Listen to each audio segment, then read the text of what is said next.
warahmatullahi wabarakatuh. Kali ini saya akan mempresentasikan tentang perlawanan bangsa Indonesia terhadap penjajah. Pertama adalah perlawanan rakyat Maluku. Perlawanan rakyat Maluku antara lain berkobar di Pulau Saparua, dipimpin oleh Thomas Matulesi atau Patimura, terjadi pada tahun 1817. Saat itu Benteng Dustit berhasil dihancurkan oleh rakyat Maluku. Presiden Belanda yang bernama Van den Berg juga berhasil terbunuh. Dalam peristiwa itu, Belanda pun mendatangkan pasukan tambahan dari Ambon, namun pasukan ini juga berhasil dikalahkan. Perlawanan rakyat Saparua menjalar ke Ambon, Seram, dan pulau-pulau lainnya. Untuk memadamkan perlawanan rakyat Maluku ini, Belanda mendatangkan pasukan dari Jawa. Maluku diblokade oleh Belanda. Mereka mengarahkan pasukan yang demikian besar, satu persatu wilayah di pulau itu jatuh ke tangan Belanda setelah perlawanan yang dahsyat. Ratusan orang gugur dalam pertempuran, dan Patimura pun akhirnya berhasil ditangkap oleh Belanda. Pemimpin perlawanan kemudian digantikan oleh Martha Christina Tiahahu. Tetapi dia juga tertangkap, dan saat ia ingin diasingkan, ia meninggal dunia. Setelah itu, monopoli rempah-rempah dilakukan kembali. Monopoli rempah-rempah pun diberlakukan kembali oleh pemerintah Belanda. Dan terima kasih, itu saja untuk hari ini. Terima kasih, dadah. Assalamualaikum warahmatullahi wabarakatuh. Jadi saya mau presentasi tentang perlawanan rakyat Jawa.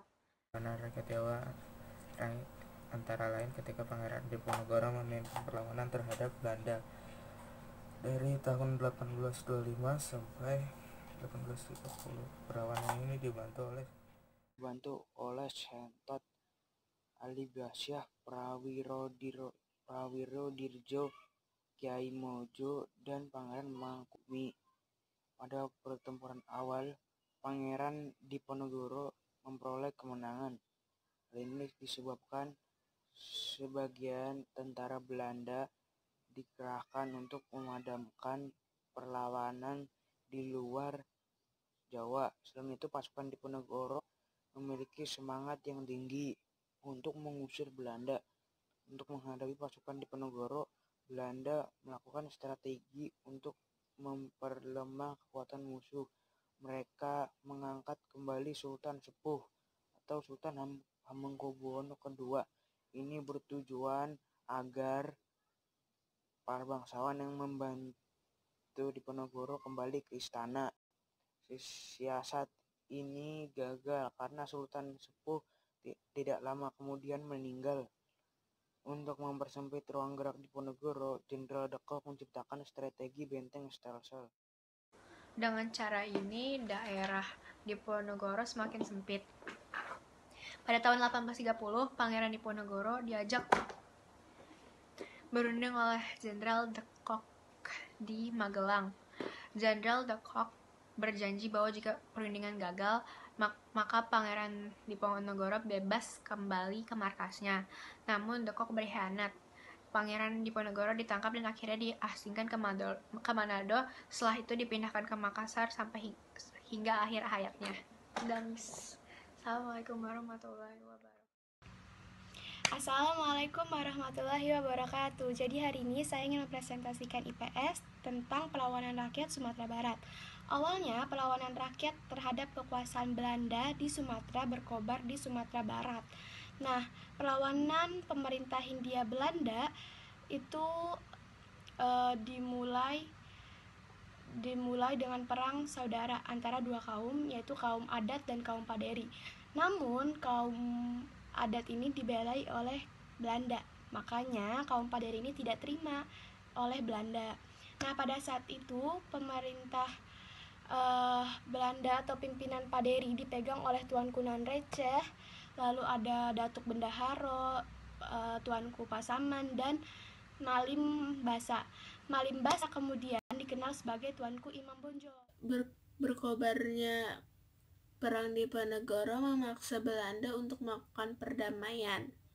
Setelah Perang Diponegoro, Belanda melakukan perang dan berhasil merebut markas kaum Pediri.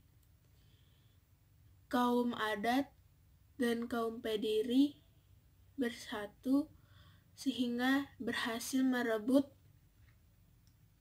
kota Bonjol. Kemudian Belanda pun melakukan politik adu domba. Belanda mengirim Sentot Ali Basya Prawidirjo dan tentaranya yang telah menyerah terhadap Jawa ke Sumatera Barat dengan tujuan berperang melawan pasukan Imam Bonjol. Namun Sentot melakukan kontak rahasia dengan kaum Pediri. Ia ditangkap dan diasingkan ke Bengkulu. Belanda terus berusaha menundukkan Imam Bonjol. Walaupun senjata Belanda lebih banyak, dan banyak, mereka baru berhasil menguasai benteng Bonjol pada Oktober 1837. Imam Bonjol berhasil ditangkap Belanda pada 25 Oktober 1837. Oke, wassalamualaikum warahmatullahi wabarakatuh. Assalamualaikum warahmatullahi wabarakatuh. Saya Khalifah dari kelas 8C akan mempresentasikan tentang perlawanan rakyat Aceh. Jadi, Aceh diserang oleh Belanda untuk pertama kalinya pada tanggal 5 April 1873 dengan 3.000 tentara Belanda. Serangan itu dipimpin oleh Mayor Jenderal J.H.R. Hohler yang tewas di Karan Masjid Raya. Pada November, Belanda kembali menyerang Aceh dengan 13.000 tentara. Serangan ini dipimpin oleh Letnan Jenderal J. Van Swieten dan berhasil merebut istana Sultan Aceh. Belanda mengira Aceh telah menyerah. Serangan ini dipimpin oleh Mayor Jenderal J.H.R. Hohler yang tewas di pekarangan Masjid Raya. Belanda mengira bahwa Aceh telah menyerah, terutama setelah Van der Heyden menundukkan Aceh Raya. Namun, Laskar Aceh yang dipimpin oleh Panglima Polim Tengku Cik di Tiro dan Teku Umar terus melakukan perlawanan pada masa itu. Muncul Teku Umar yang didampingi oleh istrinya Cut Nyak-Dien yang juga melakukan perlawanan terhadap Belanda. Kala itu Teku Umar berpura-pura menyerah, tetapi ia menyerang Belanda setelah diberikan senjata lengkap. Teku Umar berpura-pura menyerah, tetapi ia menyerang Belanda setelah diberi senjata lengkap. Dr. Snow Horgonje dalam bukunya The Acehers, orang Aceh, mengusulkan bahwa rakyat Aceh harus diadu domba antara golongan Teuku atau bangsawan dan Tengku atau ulama. Kemudian diserang habis-habisan. Tugas tersebut diserahkan kepada Kolonel J.B. Van Heutz yang segera membentuk pasukan gerak cepat. Satu persatu para pemimpin Aceh gugur dan menyerah. Teku Umar gugur di Meulaboh. Panglima Polim dan Sultan Muhammad Daud Shah menyerah. Oleh karena itu, diadakan perjanjian yang disebut Plakat Pendek. Berdasarkan perjanjian tersebut, Aceh mengakui kekuasaan Belanda dan patuh pada perintah-perintahnya. Aceh juga bersedia tidak berhubungan dengan negara lain. Sekian dari saya. Wassalamualaikum warahmatullahi wabarakatuh. Assalamualaikum warahmatullahi wabarakatuh. Perlawanan rakyat Sumatera Utara terhadap Belanda antara lain terjadi di Tapanuli selama kurang lebih 29 tahun. Dimulai tahun 1878 dan berakhir tahun 1907. Belanda berusaha memperluas wilayah kekuasaannya setelah menguasai Sumatera Timur dan Aceh. Belanda menyerang dan berhasil menguasai kota Natal, Mandailing, Angkola, serta Sipiruk yang berada di bagian selatan dan timur Tapanuli. Nah, Belanda ini dia menempatkan tentaranya di Tarutung dengan dalih melindungi para penyebar agama Kristen yang tergabung dalam suatu keanggotaan yang bernama Reduzenzeding. Tentara Belanda itu dia yang berkedudukan di Tarutung diserang oleh pasukan Sisimangaraja yang bermarkas di Bakara. Nah, perang terjadi di Butar Bahal Baru, Balinge, dan Siborong-borong. Lalu ada juga Lumbanjulu, dan yang terakhir Lagu Boti. Nah, dalam peperangan itu Belanda di bawah pimpinan Hans Christoffel. Nah, pada 17 Juni 1907, Sisingamangaraja memusatkan pertahanan terakhir di Dairi gugur karena ditembak oleh Belanda. Hal ini membuat berakhirnya Perang Tapanuli. Putri Sisingamangaraja yang bernama Lopian dan 2 orang putra Sisingamaraja yaitu Sultan Nagari dan Patuan Anggi juga gugur. Putra Sisingamangaraja 12 lain Sibidan, Pakilim, dan Buntai dibuang ke luar daerah Tapanuli, sementara Barita dan Pangarandang diasuh oleh pendeta di Pearaja. Sekian dari saya. Wassalamualaikum warahmatullahi wabarakatuh. Assalamualaikum warahmatullahi wabarakatuh. Hari ini saya akan mempresentasikan tentang perlawanan rakyat Bali. Pada masa itu, pemerintahan Bali dan raja-raja di Bali sudah memiliki suatu perjanjian. Suatu perjanjian itu membebaskan setiap kapal Belanda yang karam di perairan Bali apabila telah dibayar. Perjanjian ini diadakan sehubungan dengan adanya hak tawan karang yang dimiliki raja-raja di Bali tersebut. Hak tawan karang adalah hak para raja Bali untuk mengambil kapal-kapal Belanda yang ada di perairan Bali. Oleh karena itu pemerintah Belanda melanggar perjanjian tersebut. Para raja Bali memperlakukan kembali haknya ini. Pada tahun 1844, Raja Buleleng merampas kapal Belanda yang karam di wilayah perairannya. Tindakan Raja Buleleng ini tidak diterima oleh pemerintah Belanda. Hal ini menyebabkan ketegangan. Setelah 2 tahun pada masa ketegangan, terjadilah perang. Belanda menyerang Buleleng dan berhasil merebut istana Buleleng. Raja Buleleng kemudian menyingkir ke Jagaraga. Kemudian diadakanlah antara Belanda dan Buleleng, tetapi gagal. Belanda kemudian menyerang Jagaraga, tetapi serangan ini dapat dipukul mundur pada tahun 1849. Belanda melancarkan serang habis-habisan terhadap kerajaan di Bali. Pasukan Belanda ini dipimpin oleh Jenderal Michaels. Selanjutnya Jagaraga pun direbut. Setelah berhasil merebut Jagaraga, Belanda juga merebut kerajaan-kerajaan lainnya yaitu Klungkung, Karangasem, dan Gianyar. Assalamualaikum warahmatullahi wabarakatuh. Jadi hari ini saya akan mempresentasikan tentang perlawanan rakyat Sulawesi Selatan. Ketika Gubernur Jenderal Van der Capellen ingin memperbarui perjanjian Bongaya, kerajaan-kerajaan di Sulawesi, terutama kerajaan Bone, menentang keras usaha tersebut.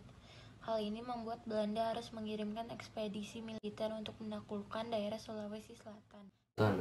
Siasat ini akan menempatkan kekuatan pasukan di berbagai tempat yang dianggap berbahaya dan bekerja sama dengan kerajaan-kerajaan kecil di sekitarnya.